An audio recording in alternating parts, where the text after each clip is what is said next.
Hello friends, good morning. এখন বাজে ঠিক ভোর 5টা আর আজ হলো রবিবার। আমি আমার ব্লগটা এখান থেকে শুরু করছি, দেখতে থাকো। তো দেখো, ভোরবেলা উঠে আমার যে বাসি কাজগুলো থাকে প্রত্যেক দিনে সেগুলোই করে নিচ্ছি। প্রথমে ঘর দুটোকে ঝাড় দিয়ে নিয়ে রান্নাঘরে এসে রান্নাঘরের বাসি কাজগুলোকে করে নিচ্ছি। আর জানো তো, আজকের ওয়েদারটা না বেশ নরম আছে, কারণ কালকে আমাদের এদিকে বৃষ্টি হয়েছে। কালকে রাত্রের থেকেই নরম হয়ে রয়েছে আর আকাশে এখনও মেঘ রয়েছে। সেই গরম, তীক্ষ্ণ গরম ভাবটা সেটা আর নেই।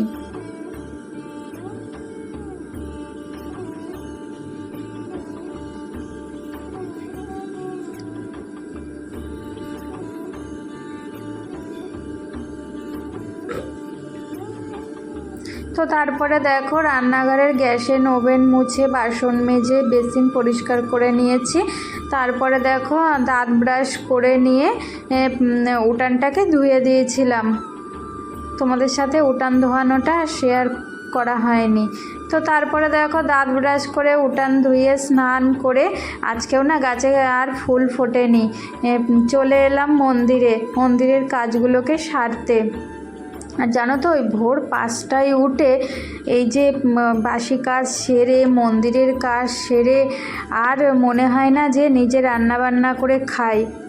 মনে হয় এই সময়টা কেউ যদি রান্না করে দিত তাহলে খুব ভালো হতো, কিন্তু সেটা তো হবে না। দুজনের সংসার, রান্না বান্না তো আমাকেই করতে হবে।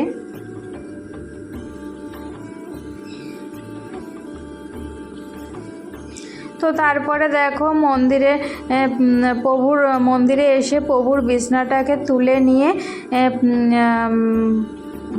পুরো ঘরটাকে মুছে নিলাম, মন্দিরের পুরো মেঝেগুলোকে মুছে নিলাম।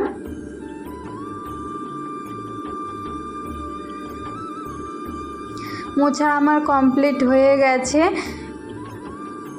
তারপরে ওই যে বাসনগুলো দেখেছো, ওইগুলো ঠাকুরেরই বাসন। এখন এই বাসনগুলোকে মাজবো। ঘর মোছা হয়ে গেছে মন্দিরের। তো তারপরে দেখো, বাসন মেজে চলে এসেছি, মন্দিরের বাসনগুলোকে মেজে নিয়ে চলে এসেছি। এসে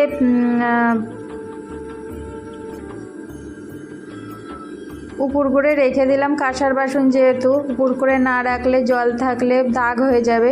তো তারপরে দেখো, ভোলে বাবাকে স্নান করিয়ে দিয়ে তুলসী মন্দিরে জল ধূপ দেখিয়ে নিলাম। তো আমার মন্দিরের পুরো কাজ কমপ্লিট হয়ে গেছে। এবার তোমাদের দাদা এসে পুজো করবে। তো তারপরে দেখো, মন্দিরের কাজ সেরে ওপরে চলে এসেছি।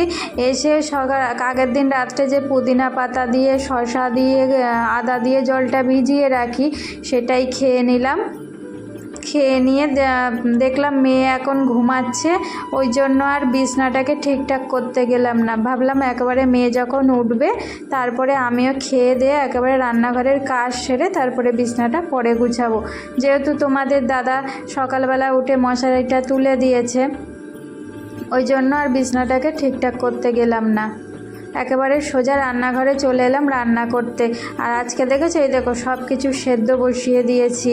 ডিম সেদ্ধ, কুমড়ো সেদ্ধ, পটল সেদ্ধ, আর এদিকে দেখো ভাত বসিয়ে দিয়েছি। আর কিছুটা চিংড়ি মাছ আছে, মেয়ের ভাজা করে দেবো একটু পেঁয়াজ দিয়ে। আর আমরা করব পটল সেদ্ধ মাখা করব, আর কুমড়ো মাখা করব, আর মাখবো। কুমড়োটা মাখবো, কুমড়ো সেদ্ধ মাখবো, পটল সেদ্ধ মাখবো। আর কালকের একটু মাছের তরকারি আছে, গরম করে নেব। আর এই যে ডিম সেদ্ধটা পেঁয়াজ দিয়ে ভাজা ভাজা মতো করেছি। আর এই যে মেয়ের পেঁয়াজ দিয়ে চিংড়ি মাছ ভাজা। আজকে আর তরকারি ঝোল কিছু হয়নি, সব ভর্তা টাইপেরই করেছি। তো তারপরে দেখো, ওদিকে মিঠু চলে এসেছিলো কাজ করতে, মিঠু কাজ করে চলে গেছে। আর তোমাদের দাদাও পুজো করে চলে এসেছিলো। তারপরে আমাদের তিনজনের সকালের খাওয়া অলরেডি হয়ে গেছে। সকালের খাবার খেয়ে দেখো আবার রান্নাঘরটাকে পরিষ্কার করতে চলে এসেছি।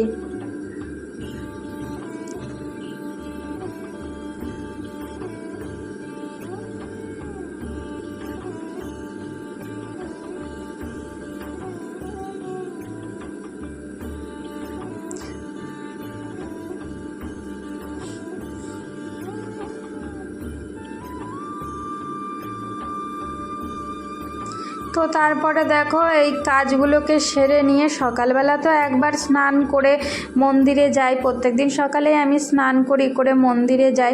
আজকেও সকালবেলা স্নান করে মন্দিরের কাজ সেরে রান্নাবান্না সেরে সকালের ব্রেকফাস্ট করে রান্নাঘরের কাজ সেরে দেখো আবার চুলে শ্যাম্পু করে কটা ভিজিয়েছিলাম সেগুলোকে কেচে দিয়ে স্নান করে নিয়েছি। স্নান করে নিয়ে তো দেখো ছাদে চলে এসেছি মেলতে যেগুলোকে কেচেছি। আর সকালবেলা যে জামাগুলো মেলেছিলাম সেগুলো শুকিয়ে গেছে, সেগুলোকে নিয়ে যাচ্ছি আবার নিচে। ফালতু দড়িতে রেখে কী হবে, শুকিয়ে গেছে যতক্ষণ। তারপরে নিচে এসে দেখো মেয়ের তো স্নান হয়ে গেছে, মেয়ে টিভি দেখছিল বসে, ওই জন্য ওকে বললাম একটু বিছানাটাকে গুছিয়ে নিই।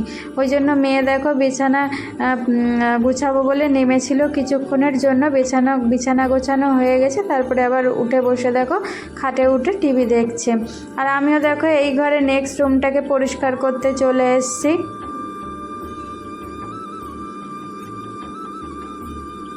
নেক্সট রুমটা তারপরে আলনাটাকে গোছাতে চলে এসেছি।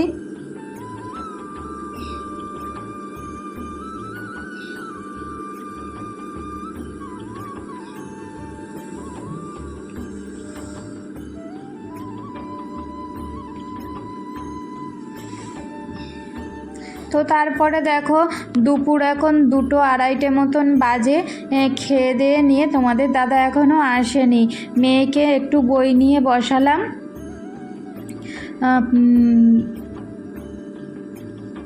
মেয়েকে কিছুক্ষণ বই নিয়ে বসালাম। তারপরে দেখো মেয়েকে পড়ানো হয়ে গেছিলো। তারপরে দেখি তোমাদের দাদা দেখো কাজ থেকে এসে খেতে বসে গেছে। আর কাজ থেকে আসার সময় এই দেখো 1 প্যাকেট হাঁসের ডিম নিয়ে এসছে, দেশি হাঁসের ডিম। তো তারপরে দেখো তোমাদের দাদার খাওয়া হয়ে গেছে। খাবারগুলোকে আবার ফ্রিজে রেখে দিলাম। দেখেছো কতটা পরিমাণে রোদ আসছে, ওই জন্য খাবারগুলো নালে নষ্ট হয়ে যাবে রোদে থাকলে। খাবারগুলোকে ফ্রিজে রেখে টেবিলটাকে মুছে নিয়েছি, যেহেতু তোমাদের দাদা খেয়েছে। মুছে নিয়ে জানলাগুলোকে বন্ধ করে দিয়েছি, ওই টেবিলের ওখানে রোদ আসছিল বলে জানলাগুলোকে বন্ধ করে দিয়ে তারপরে দেখো ছাদে চলে এসেছি গাছগুলোতে জল দিতে। গাছগুলোতে জল দিয়ে ওই যে দড়িতে জামা কাপড় কটা কেচে দিয়ে মেলে দিয়েছিলাম, শুকিয়ে গেছে, সেগুলোকেই তুলে নিয়ে নিচে চলে গেলাম। তারপরে দেখো সন্ধ্যা এখন 6:30 মতন বাজে, সন্ধ্যা দিয়ে চলে এসেছি। মেয়ে বলল আম কেটে দিতে, আম কেটে দিয়েছি। আর এদিকে দেখো মেয়ে বলছে এসি চালিয়ে দিয়ে টিভি দেখতে দেখতে খাবো। ওই জন্য দেখো ও জানলা বন্ধ করে এসি চালিয়ে দিয়ে তারপরে টিভি দেখতে দেখতে আমটাকে খাচ্ছে। আমি বললাম একটুখানি দে আমাকে, দেখি কেমন খেতে লাগে। আমটা বেশ মিষ্টি ছিল জানো তো। ও খাচ্ছে আর ও আমাকে দেখো একটু দিল খেতে, বেশ টেস্ট ছিল আমটা, খুব মিষ্টি, একেবারে গাছ পাকা আম ছিল। তো আমার ব্লগটা এই পর্যন্ত, যদি ভালো লেগে থাকে লাইক কমেন্ট শেয়ার